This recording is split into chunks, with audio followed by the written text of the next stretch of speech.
سلام دوستان، به کانال ذهن خلاق و شاد خوش آمدید. در این ویدیو می‌خواهیم با همدیگه گیاهانی رو بررسی کنیم که در درمان کلسترول بالا و کاهش فشار خون نقش مهمی دارند. کلسترول برای هر سلول در بدن لازمه و در بسیاری از هورمون‌ها موجوده، ولی این وضعیت به معنی مفید بودن کلسترول بالا نیست. یعنی کلسترول بالا از سطح کافی میتونه برای بدن مضر باشه. در آزمایشات خون دو مورد هست که مورد توجه و دومی LDL هستش. HDL که به عنوان کلسترول خوب شناخته میشه و LDL که به عنوان کلسترول بد شناخته میشه با حمل کلسترول به بافت‌ها منجر به انباشته شدن اون در دیواره سرخرگ‌ها میشه. همینطور روش‌های خانگی و گیاهی زیر در درمان و کاهش کلسترول بالا نقش موثری دارند. خوردن روزی 2 قاشق روغن پسته پرس سرد به طور ناشتا میتونه تأثیر بسزایی در کاهش کلسترول داشته باشه. همینطور خوردن سوپ عدس بدون روغن 2 یا 3 بار در هفته در متعادل نگه داشتن کلسترول و از سوی دیگر در کنترل فشار خون به شما کمک خواهد کرد. همینطور مصرف کنگر فرنگی، هویج، سیر و پیاز میتونه باعث کاهش کلسترول بشه. میتونید پیاز رو له کرده و با مخلوط کردن 1 قاشق چایخوری عسل در آب از آن روزانه یک بار از این ترکیب بنوشید.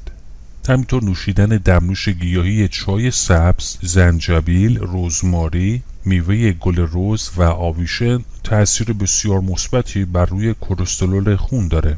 نوشیدن روزانه 1 یا 2 فنجان چای سبز یکی از ساده ترین روش ها برای کاهش کلسترول بد در خونه. همینطور فلفل سبز و زنجبیل، رزماری و فلفل قرمز نیز بسیار مؤثر هستند. همینطور خشکبار و از جمله فندق خام، گردو و بادام در کاهش تدریجی کلسترول بد نقش بسیار مهمی ایفا می‌کنند. همینطور مصرف هسته انگور و یا گرت آن نیز از خاصیت کاهش کلسترول بالا برخورداره.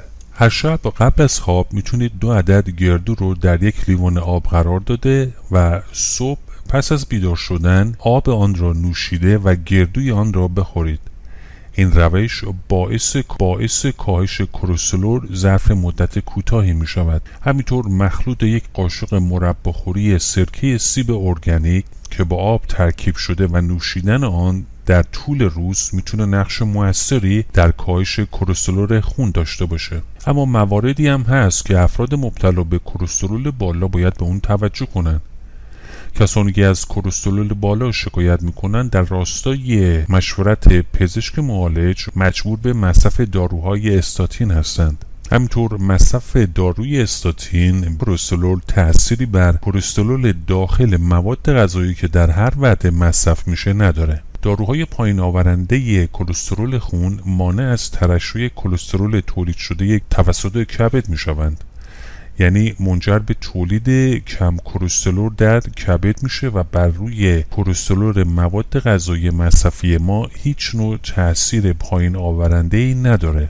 رو مواد غذایی حاوی کلسترول بالا و انواع دسرها حاوی قند بالا باید به اندازه مصرف بشه. به رغم مصرف دارو باید رژیم غذایی پیشنهاد شده رو هم رعایت کرد. همینطور باید به یاد داشته باشید که داروهای کاهش کلسترول موجود در خون رو پایین نمیاره و یا تجزیه نمی کنند. کار این داروها تنها اینه که به کبد فرمان تولید کم کلسترول رو صادر می کنند. همینطور انواع قرص گیاهی کاهنده چربی خون باعث کمک به این بیماران میشه. استفاده از داروی گیاهی برای چربی خون در کنار مراعات غذایی گاهی میتونه معجزه بکنه و نتیجه شگفت انگیزی رو به همراه داشته باشه. قرص‌های ضد چربی خون یکی از قوی‌ترین اشکال داروهای گیاهی به شمار میرن.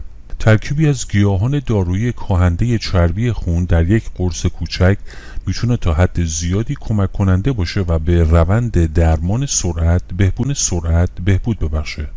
برخی از محبوبترین و بهترین قرص‌های گیاهی چربی خون عبارتند از قرص گیاهی چربی خون آنتوم که حاوی عصاره ریشه و گل کاسنی، برگ شاتره و لیمو امانیه. همینطور قرص آترومباریج حاوی عصاره برگ کنگر فرنگی می باشه. کپسول گیاهی چربی خون لیپوهیپراب حاوی تخم خرفه، برگ شوید، برگ کنگر فرنگی، زرشک و تخم شنبلیله می باشه. همینطور مصرف قرص های محتوای شوید و پودر سیر گارسین نقش مهمی در کاهش کلسترول بدن داره. همینطور عرقیجات یکی از راحت ترین و محبوب ترین شکل دارو برای پایین آوردن چربی خون به حساب میان. اولین شربت 8 عرق با خواص گوناگون و عوارض کمی گیاهی برای کاهش چربی خونه. این شربت درمانگر از گیاهان دارویی نظیر عرق شوید، زنیان، سیر، کاسنی، شاهتره، مرزه، جعفری و گشنیز ساخته شده. از عرقیجات درمان کننده چربی خون میتونیم به موارد زیر هم اشاره کنیم: عرق شاهتره، عرق کاسنی، عرق خارشتور و عرق خارمریم. همینطور اگه قصد دارید به طور سریع چربی خون خودتون رو کم بکنید، برای این کار میتونید داروهای گیاهی و مواد غذایی طبیعی رو ترکیب کرده و استفاده کنید. اولیش آب سماق هست.